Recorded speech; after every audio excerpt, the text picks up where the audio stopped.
de Saúde, com a doutora Rose Brandão.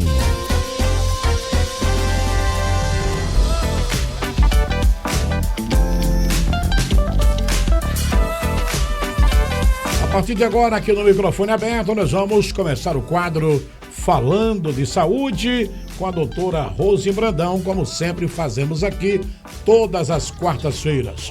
Doutora Rose, em primeiro lugar, mais uma vez, boa tarde. Boa tarde, Clevânio, boa tarde a todos os ouvintes. É sempre uma satisfação estar aqui. Toda semana a gente falando sobre assuntos interessantes, temas muito importantes para a nossa saúde. Verdade, hoje o quadro Falando de Saúde, vamos tratar sobre AVC, acidente vascular cerebral. Doutora Rose, o que é o acidente vascular cerebral? Bom, o AVC, acidente vascular cerebral, conhecido também como derrame cerebral, é como se fosse assim, uma obstrução de um vaso sanguíneo do cérebro causado por algum motivo, uma obstrução total ou parcial, ou então um rompimento de algum vaso sanguíneo no cérebro. Isso, assim, é em síntese o que se é um AVC. Né? Agora, um outro detalhe, doutora, quais são os sintomas de um acidente vascular cerebral? Bom, existem vários sintomas. A primeira coisa é assim, você percebe uma boca torta, ou então uma queda de um lado do rosto, diminuição da rima bucal, né? Uma dificuldade na fala, aquela fala arrastada, como se fosse fala de bêbado. Né? Entendi. Uma fraqueza ou uma dormência ou até uma paralisia de um dos lados do corpo, que é unilateral, ou lado direito ou lado esquerdo, ou braço ou perna, ou braço e perna de um lado só. Né? Existem outros sintomas também, uma perda súbita, assim, uma confusão mental, né? O paciente ou a paciente não consegue assimilar as coisas. Você fala com ela, é como se ela não estivesse entendendo, né? Ou visão dupla também, altera também a visão. Uma visão dupla, uma visão turva, ou de um olho só, ou de um lado, os dois olhos. Pode acontecer tudo isso. Então, isso são sintomas de um AVC. Isso ainda não é caracterizado o AVC, são sintomas, né, doutora? Isso, são os sintomas. Agora, uma outra pergunta que eu quero fazer para a senhora aqui. Quais são os tipos de AVC? Eu ouvi falar, e aí eu quero que a senhora confirme, que a senhora é especializada na área, e por isso que está conosco aqui, e a gente sente muito orgulho de tê-la aqui no programa. Existe, por exemplo, um AVC que a pessoa está tendo AVC, ou que teve AVC e não sentiu absolutamente nada, ou isso é mito? Qualquer sintoma de AVC, você sente qualquer diferença? Como é que funciona isso? O AVC, por exemplo, sem nenhum tipo de sintoma, você é assintomático, por exemplo, mas sofreu um AVC, ou isso é mito? Existe um AVC transitório, um AVC sem sintomas. E Entendi. Esse tipo de AVC, a pessoa só vem saber que teve um AVC anos depois, que procura fazer uma consulta e faz uma tomografia cerebral. Aí é detectado que teve um AVC. Mas é um AVC assim, a área afetada do cérebro foi pequena, né? Por isso que não apresentou nenhum sintomas. A área é bem pequena. Aí só vem descobrir muito tempo depois. Né? Para você sentir um AVC, é preciso que ele atinja uma área maior do cérebro, é assim? Sim, dependendo da área atingida. Olha, existem dois tipos de AVCs, o isquêmico e o hemorrágico. O isquêmico, ele é assim, causado pelo bloqueio de um dos vasos das artérias que leva sangue para o cérebro. Se o sangue não chega até aquela área afetada, então vai acontecer consequências. Ali não recebe nutrientes, não recebe oxigênio. Os neurônios, que são células do cérebro, param de funcionar. Pelo fato deles pararem de funcionar, não quer dizer que estejam mortos, mas dependendo do tempo que aconteceu o AVC, da hora que aconteceu, o tempo de ser atendido, há morte sim dos neurônios, das células do cérebro, né? Existe também o AVC hemorrágico. O AVC hemorrágico já é assim, um rompimento de um vaso sanguíneo, né, que causa sangramento no cérebro, na calota craniana, no cérebro. Fica ali congestionado com sangue. Entendi. Agora, uma outra pergunta ainda dentro desse tema, obviamente. Nós estamos conversando aqui, gente, com a doutora Rose Brandão. Ela é médica e toda quarta-feira nós temos esse quadro aqui, o quadro Falando de Saúde, no nosso microfone aberto. O tema de hoje, acidente vascular cerebral, para que você possa entender o que é o AVC, que para muitos, né, para muitos leigos, é o derrame cerebral. Então, o que é que ocorre? Falamos aqui já o que é, os sintomas, o tipo de AVC. Agora, doutora, quais são, na verdade, os fatores de risco de um AVC? Por favor. O AVC realmente é uma doença multifatorial. Quer dizer, vários fatores levam a ter um AVC. O risco é maior em pessoas que têm pressão alta, diabetes tipo 2, colesterol alto, altíssimo, sobrepeso, obesidade, tabagismo. O tabagismo é a maior causa do AVC, né? O uso de bebida alcoólica excessiva, paciente com problema cardíaco, o infarto agudo do miocárdio, porque às vezes tem um paciente que infartou. Aí aquele paciente acha que infartou, está tudo bem, foi tratado e tal, mas após o infarto pode vir um AVC. Porque um êmbolo que o sangue leva, que o coração leva sangue para qualquer órgão e leva para o cérebro, de repente um trombo, um êmbolo, obstrui algum vaso do cérebro. Entendi. Agora, uma outra pergunta ainda dentro do tema. Qual é a prevenção? O que a gente pode fazer para prevenir um AVC? Porque a prevenção, a gente sabe que é sempre o melhor remédio, né? E nem sempre nós estamos preparados para a prevenção de certas doenças. E aí, obviamente, que com a orientação sua, que é uma profissional da área e respeitada em todo o estado de Alagoas, o que podemos fazer para prevenir um AVC? Bom, antes da prevenção, existe, assim... vamos falar sobre a prevenção no momento. Mas, antes, também, o AVC acontece mais no sexo masculino do que no sexo feminino. É mesmo, doutora? E principalmente após, numa idade mais avançada, acontece mais.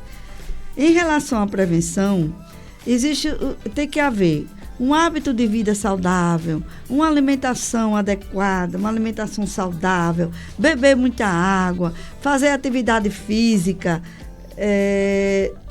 não fumar, não beber exageradamente, não usar drogas ilícitas, né? Porque as drogas ilícitas causam sim AVC. A gente vê vários casos de mortes em pacientes jovens por AVC, ou mesmo que não haja morte, mas um AVC em pacientes jovens, por conta de drogas ilícitas, né? A glicemia alterada, né? A diabetes, é isso. E, assim, as drogas ilícitas causam AVC, a prevenção acontece também, por isso que é evitar drogas ilícitas, porque está acontecendo vários casos em pacientes jovens tendo AVC. Entendi. O fator preocupação, porque tem muita gente, por exemplo, que sente fortes dores de cabeça. E às vezes essas dores de cabeça, elas são provocadas pela questão da pressão alterada e nem sempre pela pressão alterada, que é a chamada enxaqueca, algo do tipo, nessa forma assim. Sentir uma dor de cabeça é motivo para preocupação, procurar um profissional médico, porque de repente pode ser um fator que pode causar, no futuro, talvez até bem próximo, o acidente vascular cerebral? Positivo, Clevânio. Uma cefaleia, uma dor de cabeça fora do normal, do comum, uma dor de cabeça muito alta, muito excessiva, é causa de preocupação. Tem que procurar um médico para investigar. Pode ser uma pressão alta, o colesterol elevado, e isso é um fator para um AVC ou um infarto. Né? Como funciona o diagnóstico do AVC, doutora?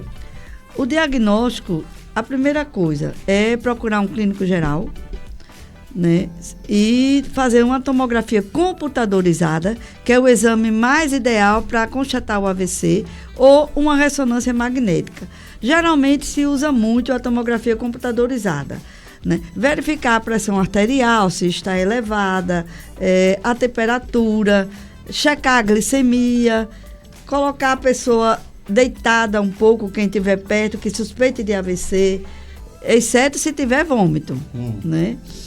Colocar, se já está no hospital, procurar um acesso venoso, procurar uma veia, porque vai ser administrada medicação. Dependendo do caso, oferecer oxigênio ao paciente, né? E identificar que horário, mais ou menos, começou os sintomas, né? Se você tem uma pessoa em casa, ou você está próximo de uma pessoa suspeita de um AVC, é urgência. É urgência, procurar logo o atendimento médico e, de preferência, sim, como se tratar de AVC, não espere o SAMU. Vá e leve o paciente a um atendimento médico. Verdade. Nós íamos falar agora, eita, quase não sai aqui agora, né? Sobre as causas, mas praticamente a senhora já trouxe aí, né? As causas do AVC e tudo mais. E falamos também agora do diagnóstico e a questão do tratamento, doutora. Como é que funciona o tratamento para quem teve AVC, para quem está se recuperando de um acidente vascular cerebral? O tratamento, a primeira coisa, é procurar um clínico geral, um atendimento médico, né? Que é feito nos centros de atendimentos especializados, nos centros de urgência, né? Aí, nesse atendimento, vai usar trombolíticos, por isso que tem que ter acesso a uma veia, vai ser investigado, fazer a tomografia para ver que área do cérebro foi atingida, o tamanho da área que foi atingida, porque as sequelas que irão ficar ou não vão ficarem, depende da área atingida, do tamanho da área atingida e o local. E até o risco, assim, de sobrevivência, né? Agora, uma outra questão, doutora, e isso aqui eu tenho como sendo muito importante e eu trago para a vida. A questão da medicação. Muita gente sentiu uma dor de cabeça, toma um remédio aqui, toma outro remédio ali e esquece de procurar um profissional médico, um especialista para que possa medicá-lo, indicar a medicação correta para que ele possa tomar. Existe, nesse caso, alguma medicação que pode causar AVC? Existem. Medicações que podem causar AVC se você usar frequente e de muito tempo, como anti-inflamatórios como ibuprofeno, diclofenaco, dimesolida, anticoncepcionais hormonais, descongestionante nasal, corticóides. Corticóides é até o descongestionante nasal também traz esse também. problema. Se você usar com muita frequência e há muito tempo, pode ser uma causa de AVC, porque vai alterar algumas coisas, alterar a pressão arterial, né? Vai acontecer, altera qualquer coisa se você usar excessivamente. O AVC silencioso, doutor, existe? Existe sim um AVC silencioso, que a gente tinha falado antes, né? Porque o fluxo sanguíneo, a área do cérebro comprometida é muito menor, é pequena, então não apresenta praticamente sintomas e só é detectado anos depois que faça uma tomografia, né, cerebral, uma tomografia do crânio. Aí é que vê a área afetada, mas é minúscula, para não apresentar nenhum sintoma. Existe também o AVC transitório. Sim. O AVC transitório que você tem aqueles sintomas, mas aquele sintoma naquele momento passa rápido, mas que ficou aquela área ali no cérebro afetada, ficou a cicatriz ali no cérebro, né? Agora, em relação, por exemplo, ao tratamento, quantas horas para o atendimento médico após a pessoa, de repente, ter sofrido um AVC e procurar o atendimento médico? Em se tratando de AVC, tempo é ouro. né? Tem uma janela que a gente chama assim, janela do AVC. Entendi. Que o atendimento até 4h30, dependendo do caso, se estende até mais de 5 horas. Essa janela do AVC é tratada por vocês da área de medicina, né? Na área de medicina. A gente leigo não entende o que é janela de AVC. De né? AVC. Em relação à medicina. Por isso que o médico tem que saber que horas, mais ou menos, foi o início dos sintomas, para detectar se está na janela do AVC ou não. Estando na janela... Essa janela é um tempo? É um tempo. Qual é o tempo dessa de janela? 4h30. Esse tempo de 4h30 quer dizer o quê? O cérebro sofre menos, os neurônios sofrem menos, as sequelas vão serem menores. Agora, após 4h30, aí pode apresentar mais sequelas, o tratamento já vai ser maior, né? O tempo de internação vai ser maior, tudo isso. Mas chega o atendimento médico.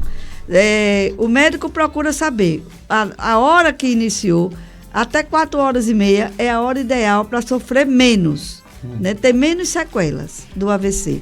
E, na verdade, o AVC não é uma doença pessoal, só da pessoa. Se torna uma doença familiar. Da família. Porque todo mundo sofre, né? Porque todo mundo sofre realmente, né? Porque a maioria fica com sequelas. Então necessita de família, necessita de cuidador, necessita daquele todo aparato. Tem que fazer uma fisioterapia, uma terapia ocupacional, todo um quadro para poder ir diminuindo as sequelas. Agora, doutora, a senhora falou de sequelas agora, para a gente fechar aqui, quais são as sequelas que podem ficar após uma pessoa sofrer um acidente vascular cerebral? As sequelas depende do tamanho da área comprometida, né? Pode ficar com hemiplegia é paralisia de um lado só, do braço e da perna, ou do braço ou da perna. Pode ficar com a fala alterada, a fala emperrada, o olho caído. Essas são as sequelas, né? Aí tem que continuar, a pessoa, como eu disse, tendo essa sequela, a pessoa tem que continuar fazendo consultas periódicas a cada 3 meses. Porque aí o médico vai avaliando o que necessita, o que não precisa, dependendo do desenvolvimento do paciente em relação às sequelas. Muito bem, minha gente, quadro Falando de Saúde com a doutora Rose Brandão, aqui no nosso microfone aberto. Doutora, para a gente fechar aqui o quadro, mais alguma explicação, mais alguma orientação que a senhora poderia deixar para as pessoas que de repente estão nesse momento acometidas desse problema, que é um problema muito sério, que é o acidente vascular cerebral. Caso contrário, e as suas considerações gerais, e obviamente trazer aí aquilo que a gente faz sempre, né? Onde a doutora Rose Brandão atende aqui em Arapiraca, por favor. Bom, o AVC, eu quero dizer o seguinte, que o AVC é a segunda causa maior no Brasil de morte. Então, eu peço que vocês sempre verifiquem sua glicemia, sua pressão arterial, tenha atividade física. Às vezes uma pessoa de sobrepeso, mas a pressão está normal, né? Não tem colesterol elevado, e uma pessoa magra, por quê? Porque o sobrepeso, mas tem atividade, né? E uma pessoa magra pode ter um AVC. Agora, onde eu atendo é no Complexo Multidisciplinar Tarcísio Freire, na Clínica da Gente, no Sindicato dos Trabalhadores Rurais, na Associação dos Inativos da Polícia Militar de Alagoas, na Associação de Cabos e Soldados da Polícia Militar de Alagoas, na APA, estou como voluntária, que é Amor Perfeito Azul, que é dos autismos, né? São esses locais que eu trabalho. Doutora Rose, mais uma vez, muito obrigado pela sua vinda aqui no nosso microfone aberto. Nós vamos criar um quadro maior. Porque meia hora a gente passa rápido assim, que é um negócio impressionante, né, doutora? Verdade. Mais um assunto interessante, e eu quero que você entenda todas essas explicações passadas pela doutora Rose Brandão. Daqui a pouco, no término do programa, nós vamos estar com um corte dessa entrevista completa com a doutora Rose lá no nosso canal no YouTube, onde você pode também tirar suas dúvidas, acompanhar toda a entrevista e observar esses sintomas que podem estarem causando, você pode estar sentindo esses sintomas e de repente é um princípio de AVC e você precisa procurar um profissional médico. Doutora, mais uma vez, muito obrigado pela sua vinda, uma ótima quarta-feira e boa semana. Boa semana a você, Clevânio, e a todos os ouvintes. E muito obrigada por essa oportunidade né? Trazer essas informações e coisas interessantes, é muito bom. Ok, minha gente, conversamos aqui com a doutora Rose Brandão no quadro Falando de Saúde. A sua saúde em dia. Falando de saúde com a doutora Rose Brandão.